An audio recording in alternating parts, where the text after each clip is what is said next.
Hi everyone, this is Dimitri from 67 Wine.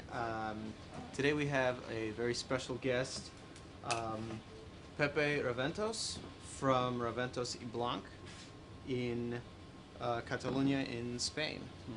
And Pepe's going to tell us a little bit about not just Cava in general, but about his estate and why they're special. There's plenty of reasons.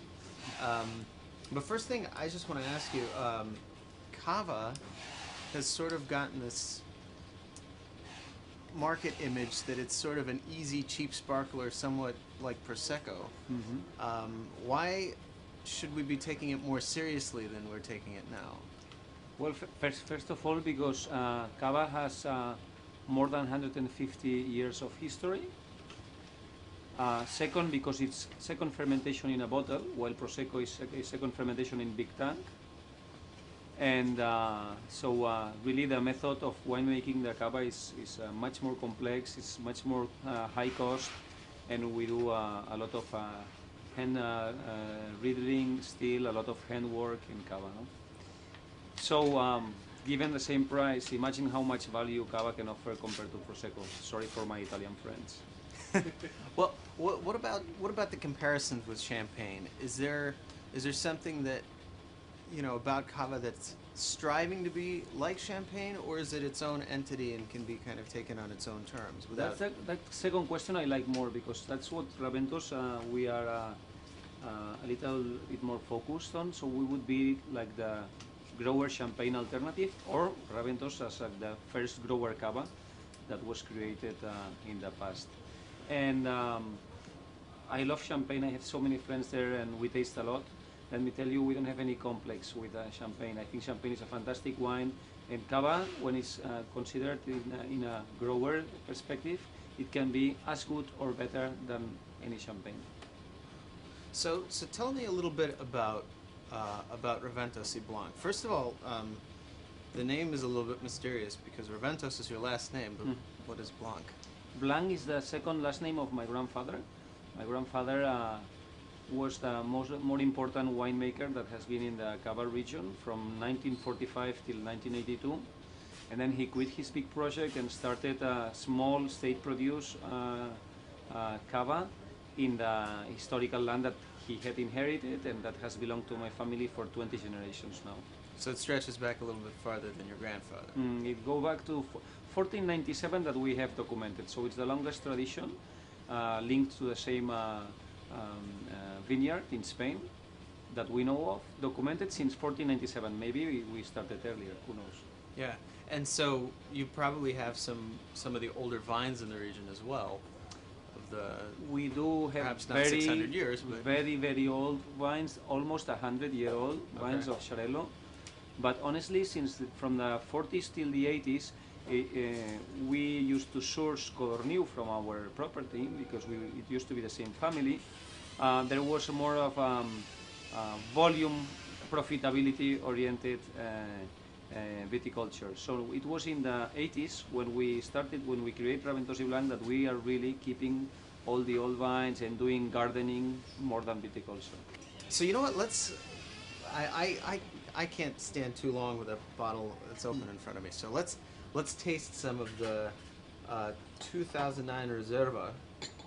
So this is, you told me this is a vintage, aged 2 years on the lees? This is the most important wine that we produce. Actually, we don't produce anything. It's our nature that produces it, and we help it interpret the best way we can. But the Reserva is the most important because it's what we produce the most, and it's the purest representation of our terroir. It's a blend of Macabeo, Xarel·lo, Parellada, all indigenous grape varieties, super important, and it really shows the tension of the three components in our soils. The red argiles in surface that are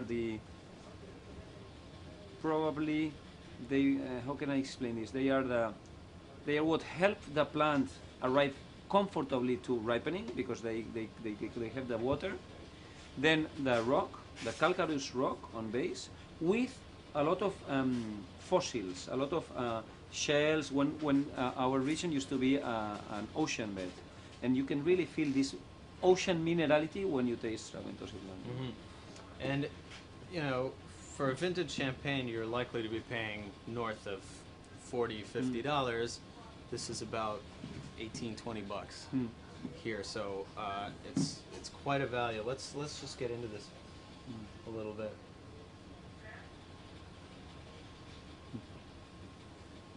And I know you know this wine, but you can taste it too if you'd like.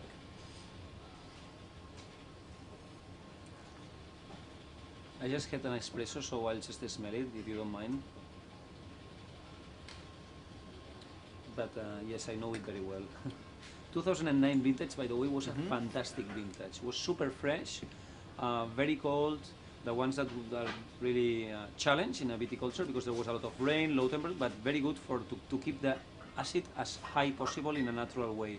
That's our challenge, to keep like high acidity. That's why our state is this 100 hectares almost, planted 70, and there is a forest, a hill with a forest in the middle that separates the state in north and south exposures. From the north exposures we produce the cavas, the reserva and the denit, same from the Viña de la Plana with a lot of argils and very fresh, and then from the south exposures we produce the still wines. So this would be maybe to age for 20 or 30 years, and this is more a 10 to 20 years aging. Yeah. Well, you know, what I love here is you get this great freshness, and it's bright, but the length is really what stands out. This is, you know, just goes on and on. It develops on the palate, and like I said before, it's a fantastic value. You guys are, you mentioned this a little bit, but you guys are organic?